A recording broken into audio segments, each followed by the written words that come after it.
dicho en otras ocasiones, la antropología es un producto cultural situado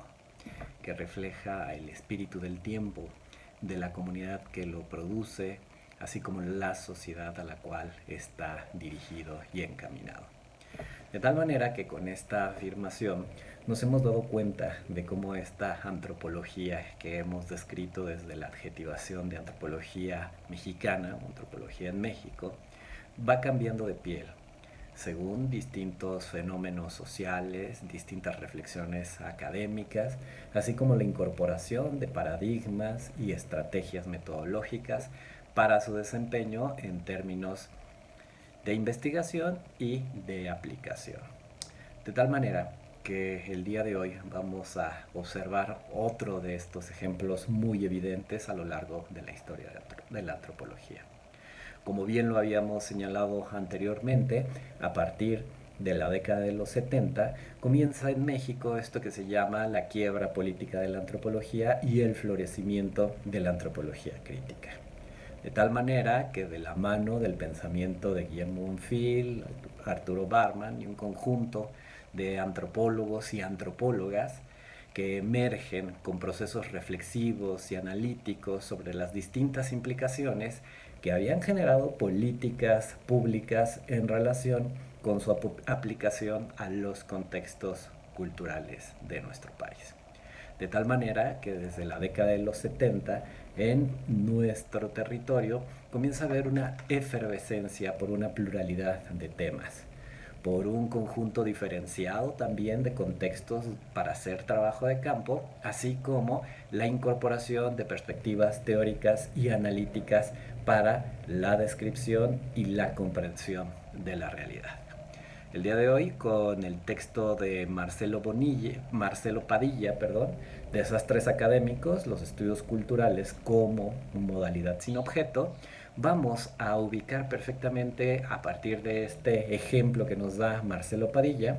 la manera en la cual no solamente la llegada de los estudios culturales a México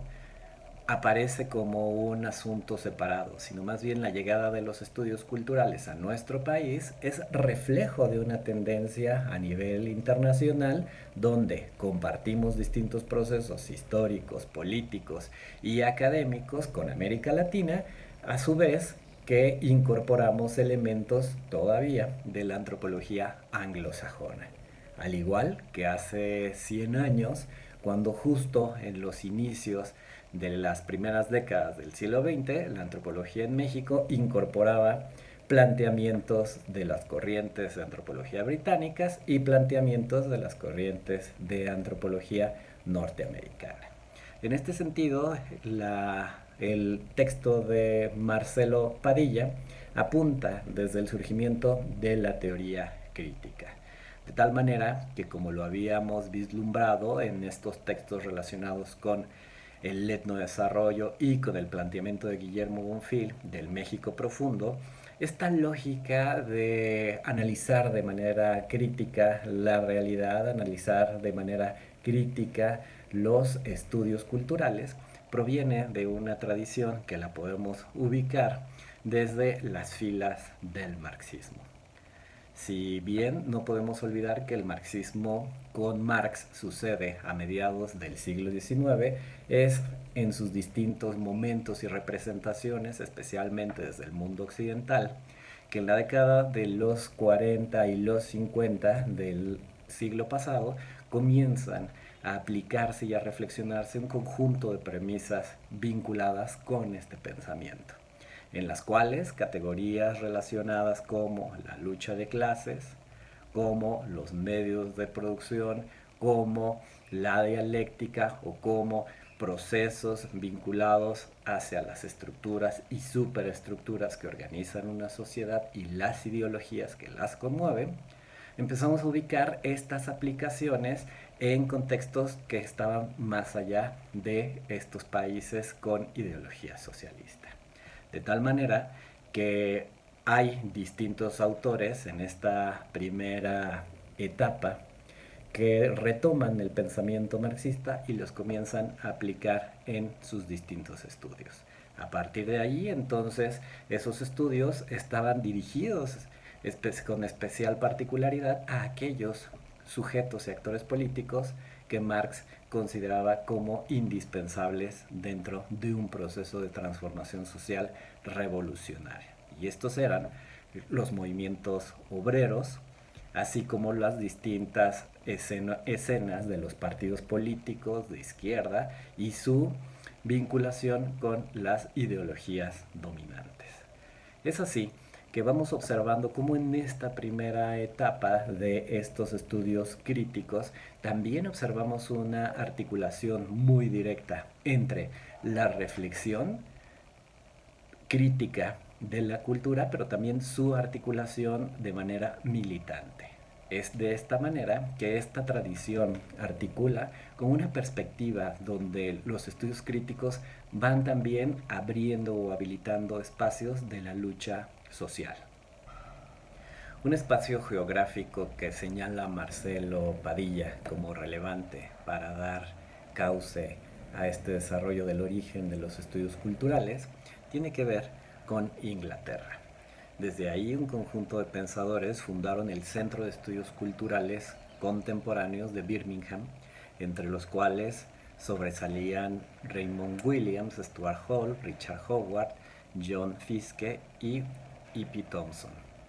Todos ellos provenientes de un materialismo crítico, formaron esta agrupación, la cual no solamente tendría entre sus objetivos epistemológicos la aplicación de las categorías tradicionales del pensamiento marxista, relacionadas con lucha de clases, ideología, hegemonía, sector, movimientos obreros y populares, y que a partir de ahí iban a seguir aplicando frente a las distintas injusticias o desigualdades provenientes del sistema político y económico, una lucha ya no solamente para la generación de un análisis mucho más profundo sobre las implicaciones de cierto tipo de tecnologías del poder. Si recordamos, el planteamiento marxista abreva de las relaciones de poder que existen entre distintos sectores, vinculados especialmente con las clases sociales.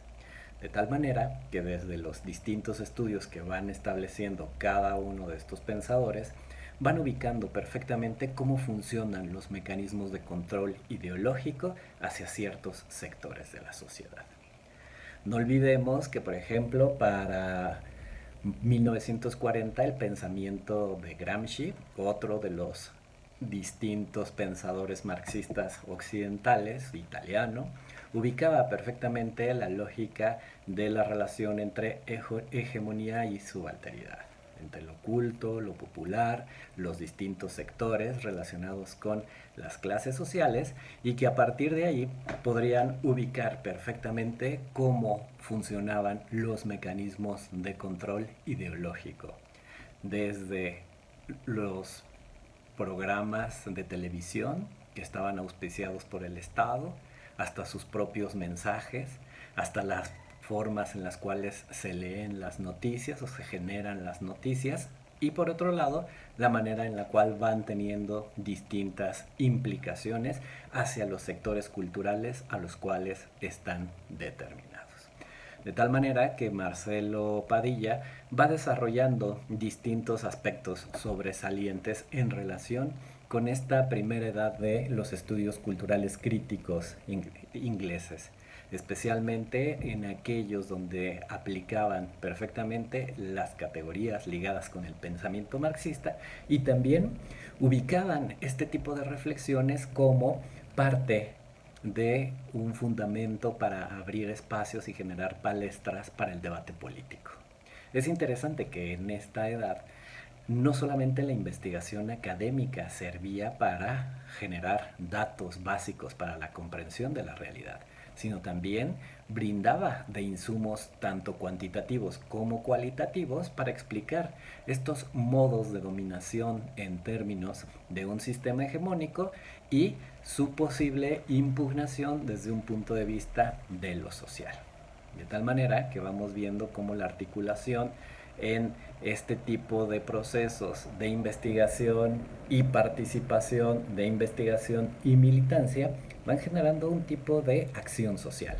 que no solamente se va inscribiendo hacia el interior de las instituciones académicas, sino más bien desborda las agendas de construcción del conocimiento, porque el conocimiento está ligado hacia la praxis.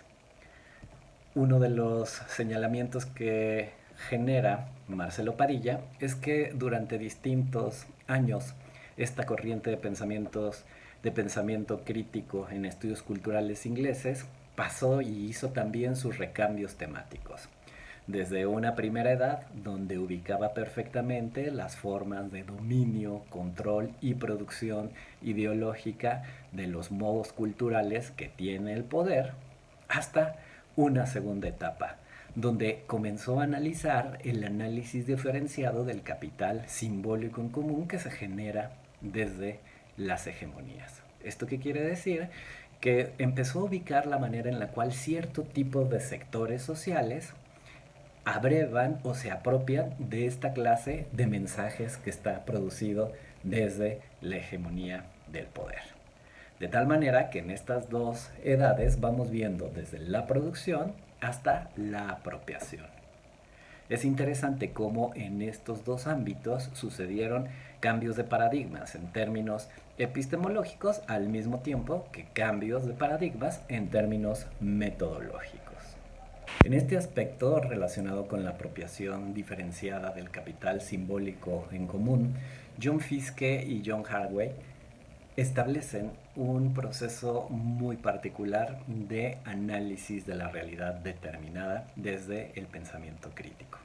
Para estos autores, justo esta apropiación diferenciada de ese capital simbólico en común genera una posibilidad de resistencia contrahegemónica desde las prácticas culturales identitarias e históricas de un determinado colectivo.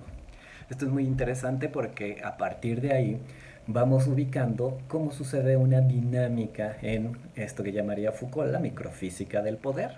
donde no hay sujeto desposeído, sino más bien hay modos culturales de generar procesos de resistencia, procesos de reproducción o procesos de gestión y negociación de las transformaciones o de las distintas o de los distintos tipos de cambios culturales que provienen de otros actores externos. Ahí es muy interesante porque justo en esta ubicación de cómo existen resistencias colectivas desde su identidad y desde su memoria, ubicamos perfectamente esto que señalaba el maestro Bonfil como el control cultural y el etnodesarrollo. A lo largo de la historia contemporánea del mundo, Inglaterra ha sido caracterizada por importar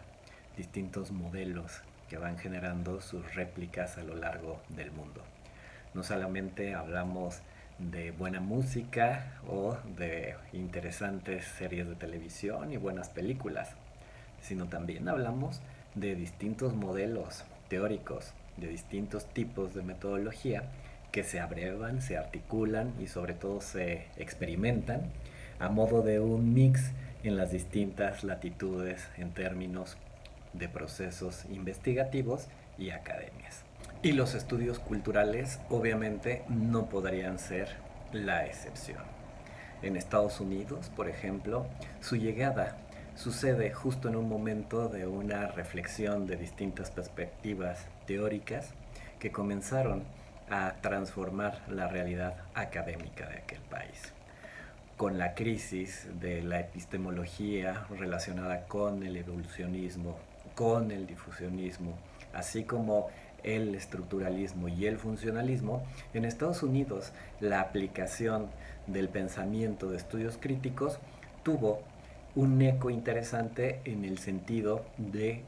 los procesos no solamente de producción, sino que logró un énfasis en aquellas dinámicas que distinguían a procesos de apropiación diferenciada, lo que posteriormente sería nombrado como el consumo cultural, el consumo de masas y la manera en la cual los sujetos se comenzaban a apropiar de estos lenguajes y de estos mensajes a partir de la utilización de los medios de comunicación. Es muy interesante que en Estados Unidos se desplaza la dimensión que está articulada hacia la reflexión crítica de la producción de estos mensajes desde la ideología y el poder, sino más bien lo que le interesa es la manera en la cual se consume, se apropia, se utiliza en la vida cotidiana, se generan relaciones y se articulan identidades. Especialmente se encontró en la categoría del consumo y del consumo cultural una de las formas mucho más enérgicas en las cuales se podrían desarrollar este tipo de estudios. De tal manera que desde ahí vamos viendo el desplazamiento, por ejemplo, de aquellas categorías ligadas con la hegemonía, con la lucha de clases, con la distinción de clases sociales e ideología, y vamos ubicándonos hacia procesos de recepción, de apropiación y de utilización de los mensajes. Sin embargo, esta manera de aplicar los estudios culturales norteamericanos se convirtió también en una manera de habilitar distintos campos mucho más ligados hacia el trabajo empírico de investigación. De tal manera que emerge, por ejemplo, el posicionamiento de la etnografía como una de las maneras en las cuales se construían diálogos con los sujetos. Se establecían procesos de construcción de discursos desde sus modos de apropiación, así como también aparecía como una técnica que daba posibilidad de construir estos diálogos y desde ahí comprender de modo muy particular las categorías diferenciadas en cuanto a procesos de recepción. Es muy interesante que desde ahí vamos viendo cómo en Estados Unidos se va, según Marcelo Padilla, purificando esta visión crítica. Y entonces únicamente se analizan a los estudios vinculados con la cultura desde su ámbito del consumo y se va dejando de lado los criterios vinculados con la ideología, con la hegemonía y con el poder. Para Marcelo Padilla, esta ubicación tiene dos elementos importantes que tomar en consideración. El primero tiene que ver con el proceso histórico de la sociedad norteamericana. Eslabonada y fundada y forjada desde una lógica del individualismo, de una ética individual y de una potencialidad de desarrollo, no en términos de colectivos y agrupaciones, sino más bien de sujetos. Y por otro lado, en las ciencias sociales tuvo un eco impresionante a partir de este movimiento de los estudios culturales desde su perspectiva o lo que se llamaría posmodernidad. De tal manera que desde este giro simbólico de la cultura, establecida por ejemplo por Marcuse y Fisher o por Clifford Geertz hacia 1970, sucede esta lógica de cambio de paradigma, esta reestructuración de modos de hacer ciencia dentro de las ciencias sociales, especialmente en la antropología, y desde ahí la antropología se logra imponer a la sociología, a la comunicación, como una disciplina que puede articular ya no solamente a los sujetos, sino contextos culturales más extendidos para la posible comprensión de los modos de apropiación de estos códigos culturales. En América Latina, la sociedad tiende a aspirar a convertirse en una sociedad globalizada, moderna y anglosajona. De esta manera, la aplicación del modelo norteamericano de estudios culturales tuvo como una consecuencia directa la ubicación de las formas de apropiación de los materiales ideológicos producidos por el poder. Sin embargo, en América Latina también había procesos investigativos que ya habían generado raíces y habían florecido al interior de las academias. De tal manera que ubicamos que en este contexto latinoamericano los estudios culturales van teniendo una gran diferencia con los norteamericanos y comienzan a tener un giro extraordinario en el sentido crítico, tal y como lo manifestaron en su primera edad los estudios vinculados con la corriente inglesa, y que desde ahí comenzaron a elaborar reflexiones no solamente en términos de las identidades, de los individuos y de los procesos de consumo, sino también volvieron a ubicar la dimensión de la producción, la dimensión de la resistencia, la dimensión de la contrahegemonía y la dimensión de las formas identitarias y culturales como modos de resistencia, subsistencia y emancipación frente al poder. Es interesante que para Marcelo Padilla hay un conjunto de autores latinoamericanos que comienzan a desarrollar este tipo de estéticas en sus estudios culturales y que con ello van proponiendo una visión nuevamente reflexiva y articulada hacia una visión que mira esta construcción académica también como una construcción de militancias y como una posible puerta y una alternativa hacia los movimientos sociales y sus luchas. Es interesante en términos conclusivos que para este autor América Latina tendrá que recuperar esta visión de los estudios culturales,